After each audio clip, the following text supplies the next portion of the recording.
Tonight on Newslink, Indiana, two dangerous criminals are on the loose and believed to be heading towards Indiana. Occupy Muncie is now in its 6th day. We take you to the county building to see how the movement is holding up. And find out how a local animal shelter is finding new homes for its pets. All that and more coming up right now.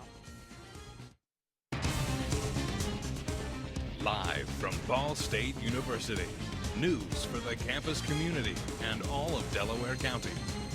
This is Newslink, Indiana. Two dangerous criminals are on the loose, and one of the escapees has Indiana ties. Good evening and welcome to Newslink, Indiana. I'm Allison Sewer. And I'm Brandon Pope. Thanks for joining us.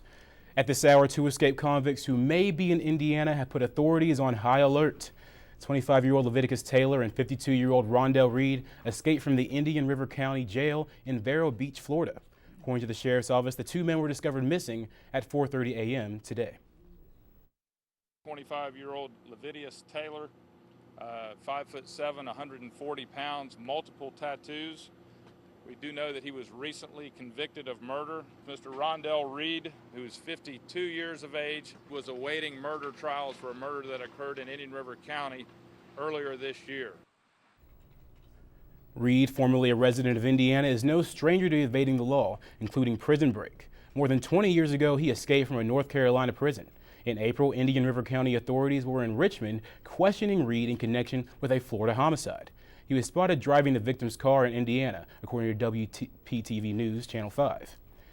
It is not known whether the men are armed, but they are both considered to be dangerous. Police are offering a $1,000 reward.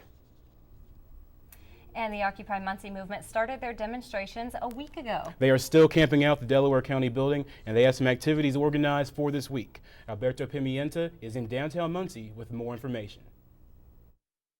That's right, guys. I'm in downtown Muncie outside of the Delaware County building. The Occupy Muncie movement has been here now for 5 days. Every day they've been having general assemblies where they pose questions about the future of the movement, but they told us that if there's one thing for sure is that they're not leaving anytime soon. We have found an indoors location for the winter so we can sleep at night. There's enough room for plenty of occupiers to hold out during the blizzard or whatever other types of winter conditions we face. The movement has been getting donations from the Muncie community, and this Wednesday and Friday they'll be having a meet and greet on the Ball State campus at the atrium from 11:30 a.m. to 3:30 p.m.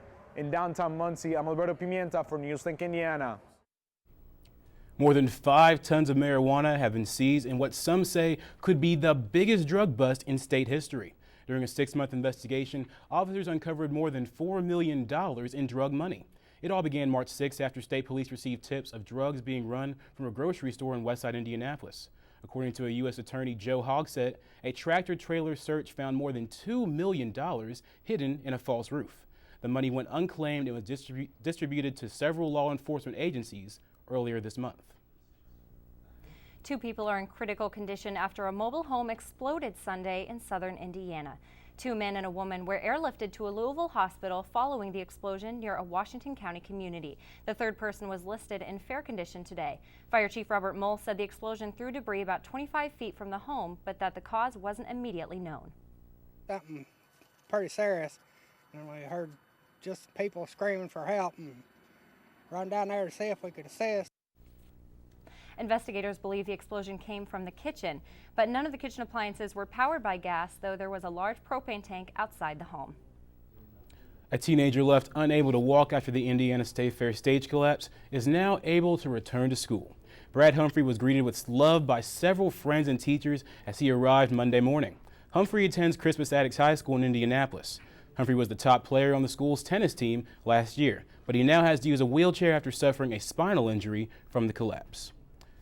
Well, we certainly wish him the best, but hopefully he's able to get out and enjoy the nice weather we're having today. Kind of rare. It's odd, you know, but I have to say it's hot and cold like a Katy Perry video. Like a Katy Perry video. Gotta love it. Well, let's see if Michael Behrens will tell us how much hot or cold we're going to get. Well, it looks like we're going to get one more day of the nice weather outside before it's ruined by a little bit of rain coming in later on in the week. Right now, though, it's getting cool outside, 47 degrees with winds out of west-southwest at 5. Dew point's down at 37, so it's not too humid outside, and the barometric pressure's at 30.16. Onto the radar map, you can see the rain and some other cloudy weather we experienced earlier in the week that's pushed out of our area. but our next system is building out to the west, and that will be coming in for later on into the week. For tonight, however, for midnight, clear skies outside, 45 degrees. 2 a.m., some clouds starting to move into our area, 43 degrees. And by 5 a.m., we should be at our overnight low of 42 with some clouds out there. That's all for weather. Now back to News Desk. Coming up after the break, they say first impressions are everything, and Ball State students were learning that lesson firsthand tonight. And the ref that wasn't a ref is now facing criminal charges.